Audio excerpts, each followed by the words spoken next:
Dinesh D'Souza, The Big Lie, Exposing the Nazi Roots of the American Left. Have you ever been exposed to a version of the big lie?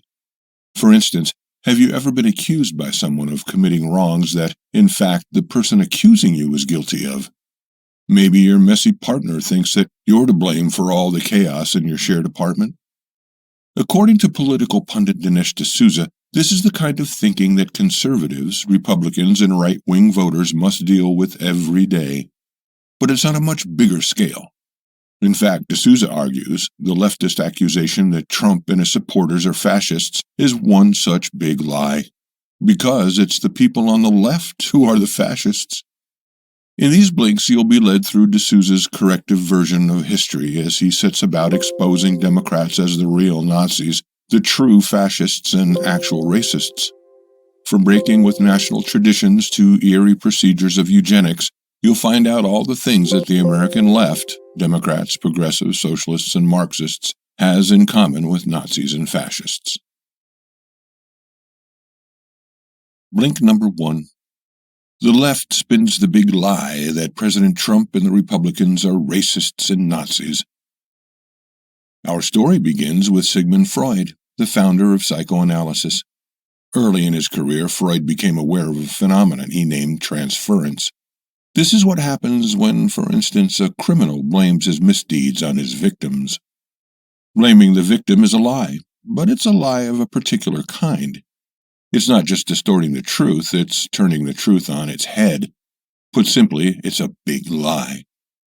D'Souza believes that big lies play a major role in today's politics, the worst big lie being the notion, propagated by the left, that racism and Nazism are inherently right-wing.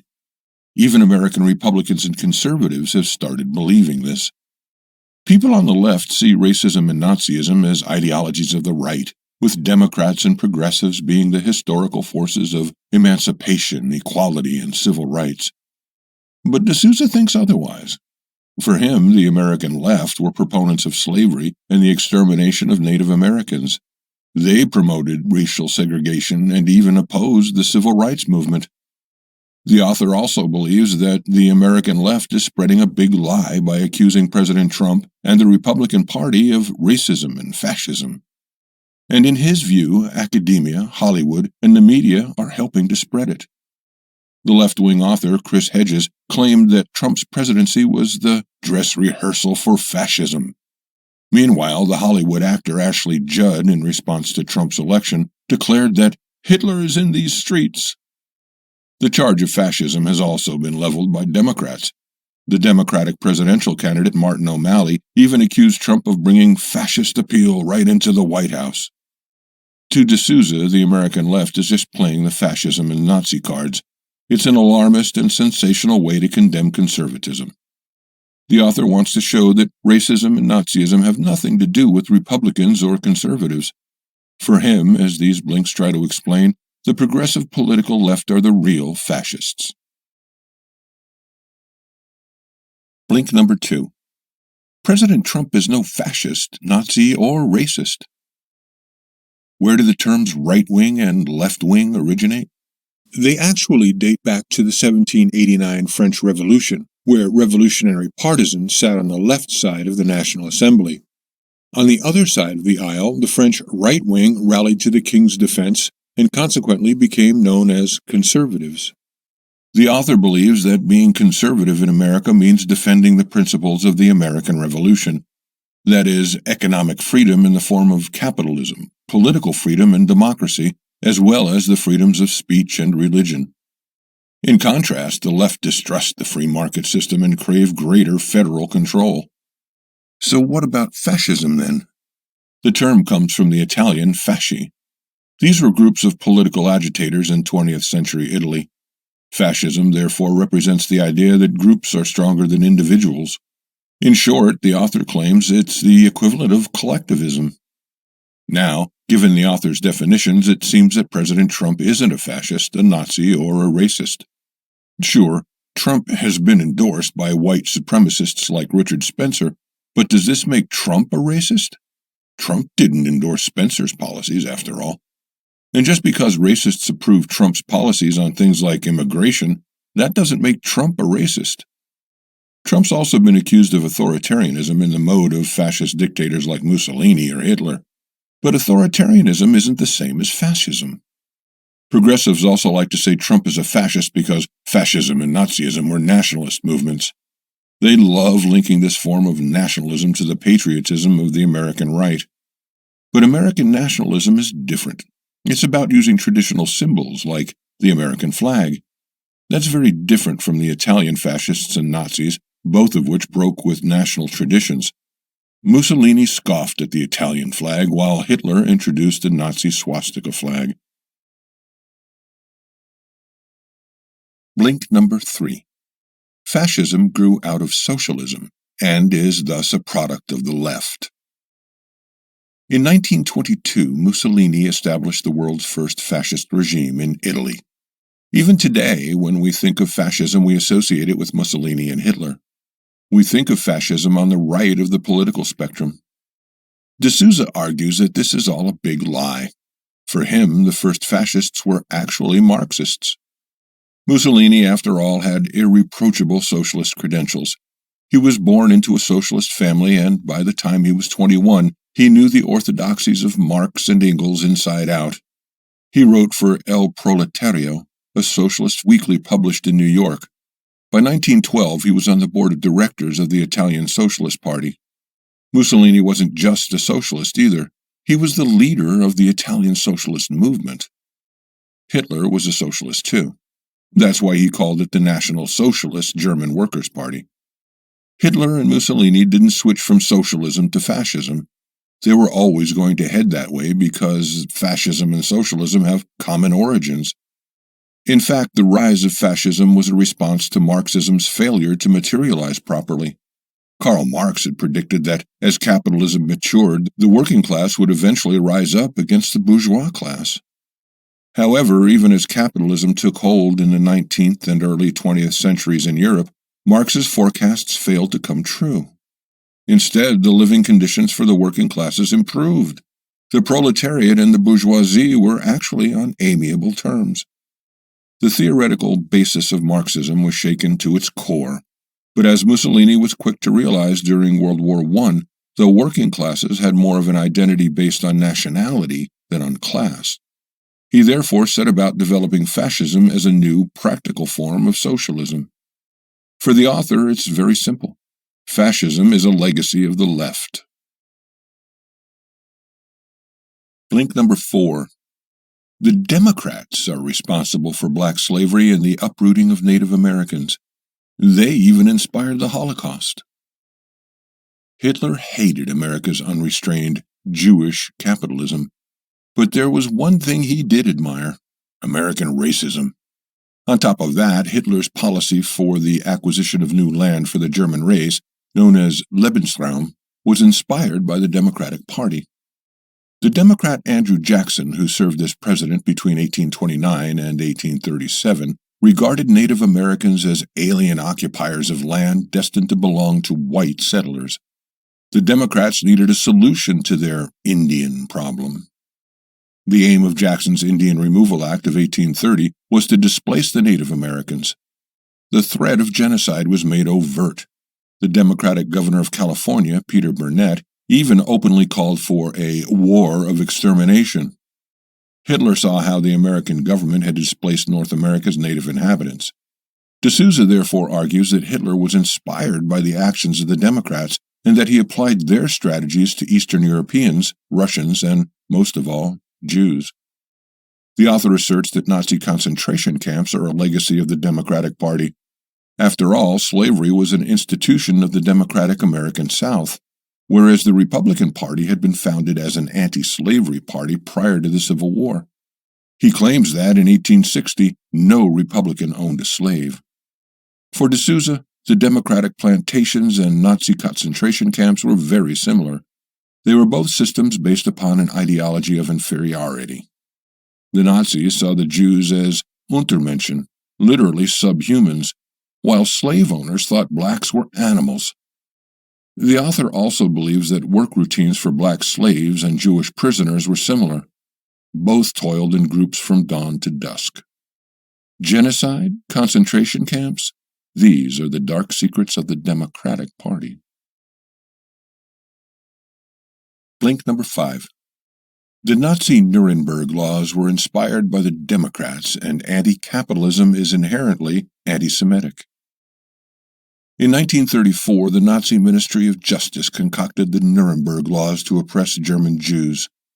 A young lawyer, Heinrich Krieger, was their prime source.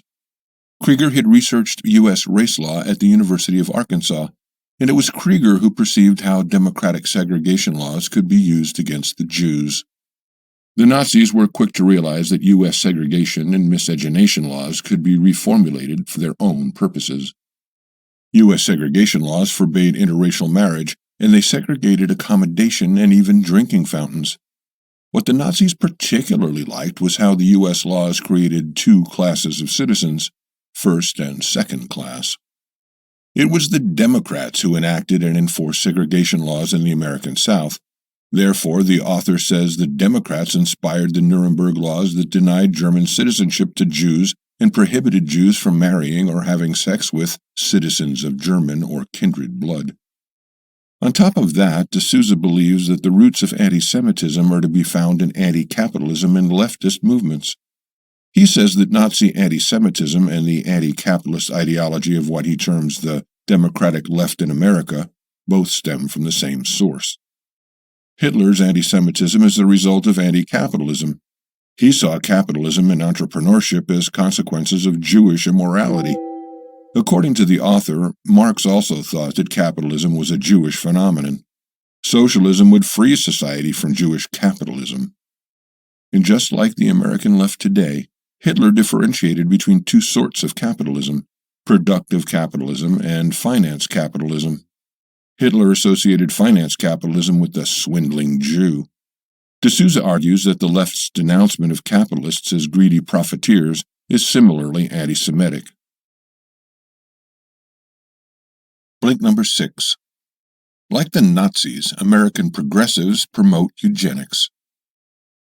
No one represents the horrors of the Nazis more than Joseph Mengele, the physician at the Auschwitz extermination camp. He performed gruesome experiments on the children there, conducting electroshock treatments and extracting eyeballs. Mengele was driven by eugenics, the notion that genetic qualities of the human race could be improved by preventing those with less genetically desirable traits from reproducing. America actually had its own Mengele. His name is Kermit Gosnell. Starting in 1979, Gosnell ran an abortion clinic in West Philadelphia called the Women's Medical Society.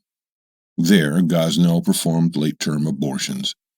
And if a child was still somehow born alive, he killed it with a process he named ensuring fetal demise. Gosnell's method was to drug the infants and then stick scissors into their necks. Progressives today claim to have no connection with Gosnell, but D'Souza sees Gosnell's actions and the pro-choice rhetoric of the American left is cut from the same cloth.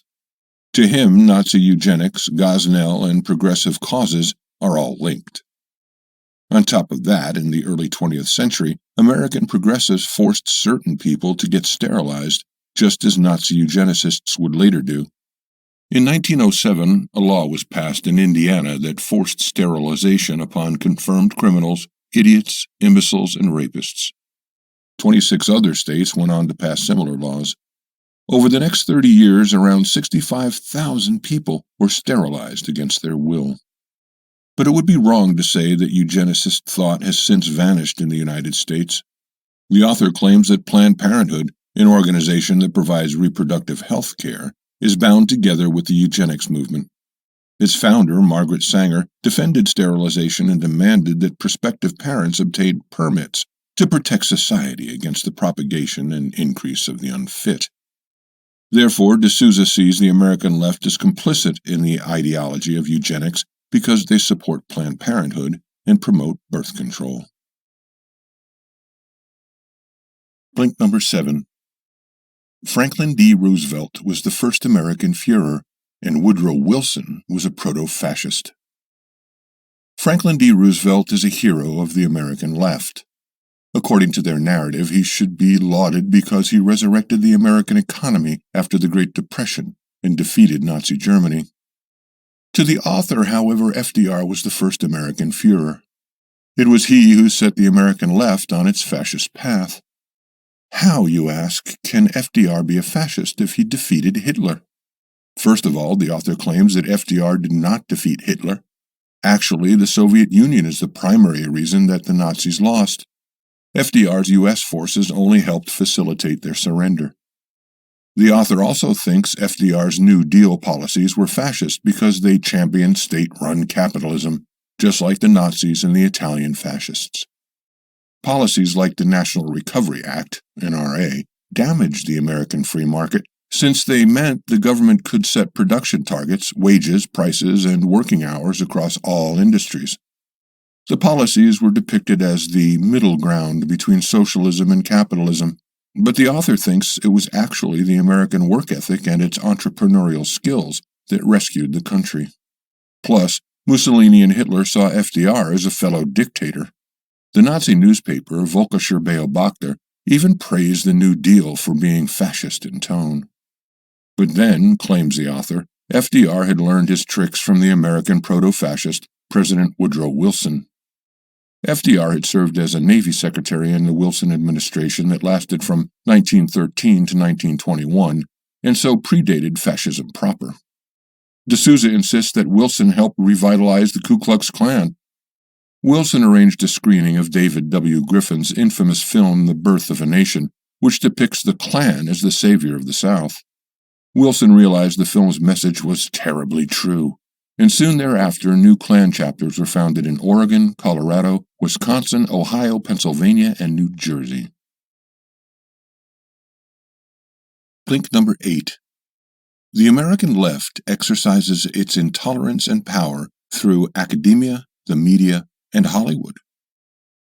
Even now, the left continues to insist that they won't stop fighting to get Trump out of the White House. The progressives simply won't let up. So where do they get their power from? D'Souza believes the American left controls 3 powerful institutions: academia, the media, and Hollywood. The political left have a tight grip on all the humanities and social sciences departments across America, not just those in Ivy League schools such as Yale and Harvard. In fact, the Oregon Association of Scholars has reported that universities weed out conservative professors and even refuse to hire them. Conservatives have been systematically deprived of a voice in the media, too. TV and cable networks like CNN and HBO and newspapers such as the New York Times and the Washington Post are all left-leaning. The author imagines a conveyor belt of leftist propaganda lies.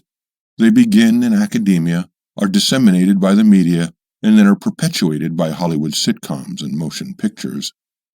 D'Souza is therefore appalled by the idea that a communist like Che Guevara or a street hoodlum like Trayvon Martin can become martyrs or celebrities to the left.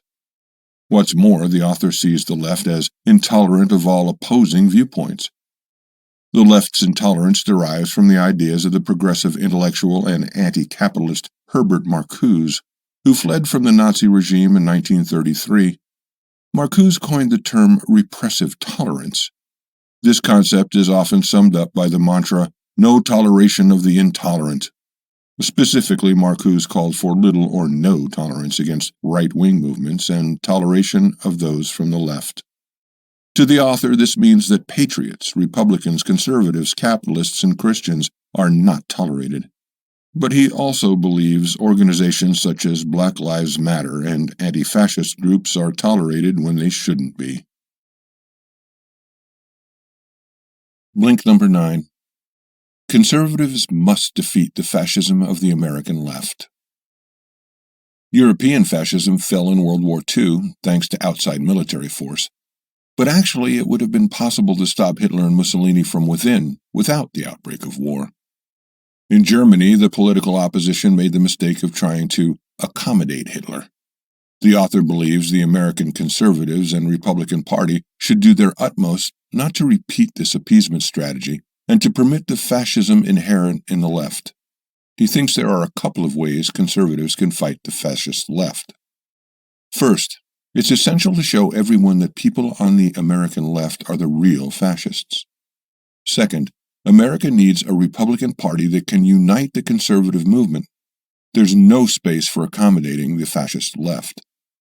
The author then wants the government to be shrunk. Obamacare must go. The Dodd-Frank Act, which holds back banking and investment, must be repealed. Also, only those who are really in need should receive welfare like food stamps.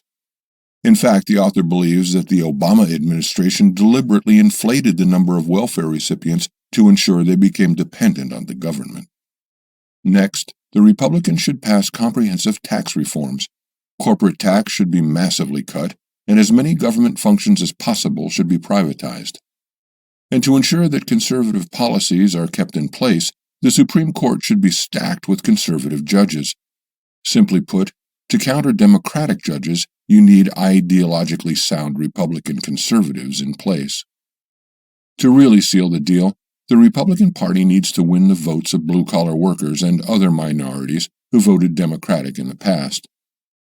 Finally, when protests by groups like Antifa or Black Lives Matter, which the author believes to be fascist, become violent and amount to riots or domestic terrorism, the police should not be afraid to intervene and enforce the law.